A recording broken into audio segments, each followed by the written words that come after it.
जय श्री राम मेरे मानस ज्योतिष ज्ञान के प्यारे जातक जातिका। अक्षय तृतीया वो दिन जिस दिन कोई भी धार्मिक कृत्य यदि किया जाए, जीवन में कोई भी कामना की जाए तो जरूर पूर्ण होती है। अक्षय तृतीया वो दिन है जिस दिन समस्त देवता प्रसन्न होते हैं। अक्षय तृतीया वो दिन है जिस दिन भगवान परशुराम इस धरती पर अवतरित हुए थे।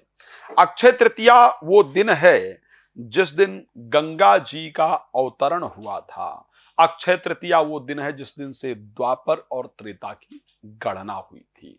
तो अक्षय तृतीया के लिए अनेक पुराणों में, अनेक ग्रंथों में ऐसा वर्णन मिलता है। मत्स्य पुराण की बात की जाए, विष्णु पुराण की भी बात की जाए, अनेक पुराण और ग्रंथों में इस प्रकार का वर्णन मिलता है कि इस दिन किया गया जो कर्म है वो अक्षय होता है, बहुत पुण्य को प्रदान करने वाला होता है।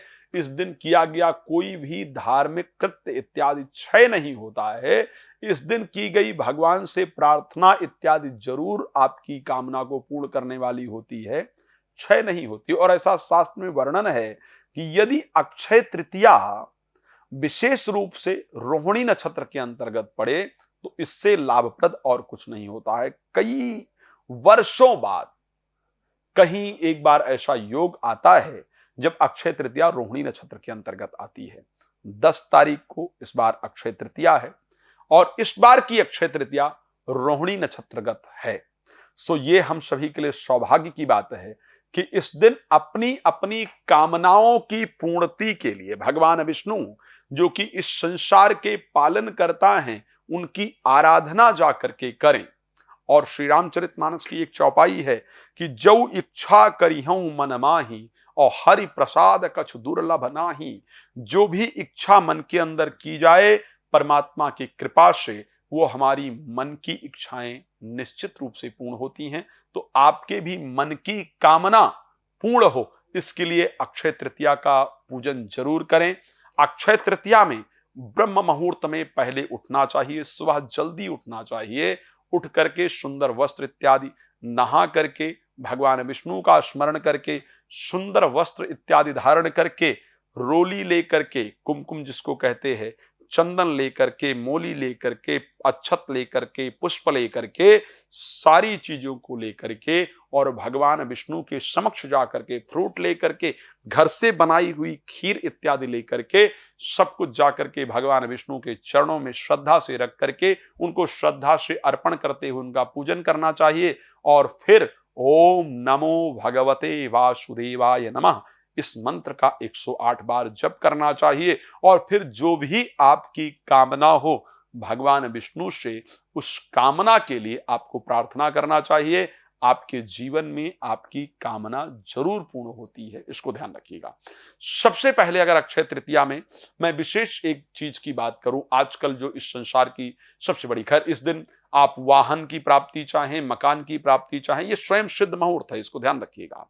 ये स्वयं सिद्ध मुहूर्त है। विवाह की मुहूर्त ना होने पर भी इस दिन विवाह किया जा सकता है, वाहन इत्यादि खरीदा जा सकता है, गृह प्रवेश इत्यादि किया जा सकता है, मुंडन संस्कार इत्यादि किया जा सकता है। यानी ये मुहूर्त अपने आप में स्वयं सिद्ध मुहूर्त है। इस दिन किसी भी प्रकार के कृत्य को किया जाता है और इस दिन किया गया कृत्य हजारों गुना लाभ देने वाला होता है। इसलिए हम भी आप सभी के लिए उस दिन सुबह यज्ञ का आयोजन करेंगे, पूजन का आयोजन करेंगे। यदि आप चाहते हैं कि हम आपके लिए यज्ञ इत्यादि करें तो आप अपना डिटेल्स हमें लिखवा सकते हैं, संस्था के साथ संपर्क कर सकते हैं। इस दिन हम विशेष रूप से रत्नों का और रुद्राक्ष का शुद्धिकरण करेंगे। तो यदि आपको भी सिद्ध रत्न प्राप्त करना हो, सिद्ध रुद्राक्ष प्राप्त करना हो, तो ऐसे परिस्थिति में सिद्ध रत्न और सिद्ध रुद्राक्ष इत्यादि भी आप संस्था में, लेकिन पहले उसके लिए आपको अपना नाम नोट करा देना होगा। तो सिद्ध रत्न और सिद्ध रुद्राक्ष इत्यादि भी आपके नाम से सिद्धिकरण किया जाएगा, आप उसको प्राप्त कर सकते हैं। पूजन यज्ञ इत्यादि विशेष रूप से किया जाएगा तो अपने परिवार के लिए आप उसको भी करा सकते हैं। यदि आपका विवाह इत्यादि नहीं हो रहा है तो ऐसी परिस्थिति में 10 तारीख को वृष लग्न व्याप्त होगी। 5:52 से सुबह और 7:47 तक वृष लग्न व्याप्त रहेगी। बृहस्पति इस टाइम वृष राशि में ही गोचर कर रहे हैं। इस टाइम पीले वस्त्र पहन करके भगवान विष्णु और माता लक्ष्मी को 5 पुष्प, पीले और लाल वस्त्र और श्रृंगार की सामग्री जाकर के अर्पण करेंगे। निश्चित रूप से आपकी मनोकामना विवाह को लेकर के पूर्ण होगी। अगली अक्षय तृतीया आने से पहले आपका विवाह निश्चित रूप से हो जाएगा। जो लोग मेष राशि के हैं वो लाल वस्त्र और लाल पुष्प से भगवान का पूजन करें। जो वृष राशि के हैं गंगा जल अर्पण करके श्वेत पुष्प से, सफेद पुष्प से भगवान विष्णु की पूजा करेंगे। मिथुन राशि के लोग हरे वस्त्र के माध्यम से, हरे पुष्प के माध्यम से और फल के माध्यम से भगवान का पूजन करें, उनको अर्पण करें। कर्क राशि के लोग खीर बना करके भगवान को अर्पण करेंगे और फिर उसी खीर को स्वयं खाएंगे। सिंह राशि के लोग लाल फल भगवान को अर्पण करके स्वयं ग्रहण करेंगे। कन्या राशि के लोग हरा फल लेकर के और कुछ सब्जी इत्यादि लेकर के भगवान को अर्पण करें और किसी ब्राह्मण को दान करेंगे। तुला राशि के लोग सफेद फूल और सफेद वस्त्र और कोई मिष्ठान भगवान को अर्पण करके मिठाई का प्रसाद स्वयं भी ग्रहण करेंगे। वृश्चिक राशि के लोग पंचामृत बना करके भगवान को अर्पण करें और उसका सेवन स्वयं करेंगे। धनु राशि के लोग केसर युक्त खीर बना करके भगवान को अर्पण करें, प्रसाद के रूप में उसका स्वयं सेवन करें। मकर राशि के लोग गंगा जल लेकर के भगवान शंकर को अर्पण करें और थोड़ा सा उस गंगा जल का पान स्वयं करें, छींटा अपने ऊपर लगाएं। 5 चीजों से भगवान विष्णु की पूजा करेंगे, आपके लिए लाभप्रद होगा।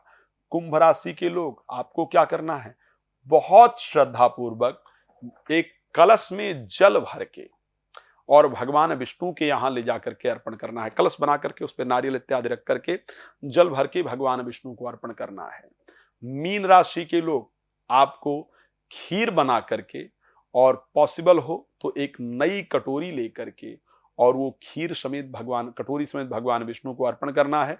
और इन चीजों को अर्पण करते हुए जो भी आपके मन की कामना है, एक कामना की बात नहीं कर रहा हूं, जो भी आपके मन की कामना है, जो भी आपके मन की इच्छा है, भगवान से प्रार्थना कर लेंगे, जरूर पूर्ण होगी, आपको सफलता प्राप्त होगी। भगवान आपके जीवन को सुख समृद्धियों से परिपूर्ण रखें, ये शुभकामना है। रात को 9 बजे, दोपहर को 12 बजे लाइव आता हूं, मेरे साथ लाइव जुड़ सकते हैं। भागवत कथा, राम कथा, शिवपुराण कथा इत्यादि कराना चाहते हैं तो हमसे संपर्क कर सकते हैं। अपने लिए यज्ञ पूजन इत्यादि अक्षय तृतीया पर कराना चाहते हैं तो भी हमसे संपर्क कर सकते हैं। जय श्री राम, बहुत धन्यवाद।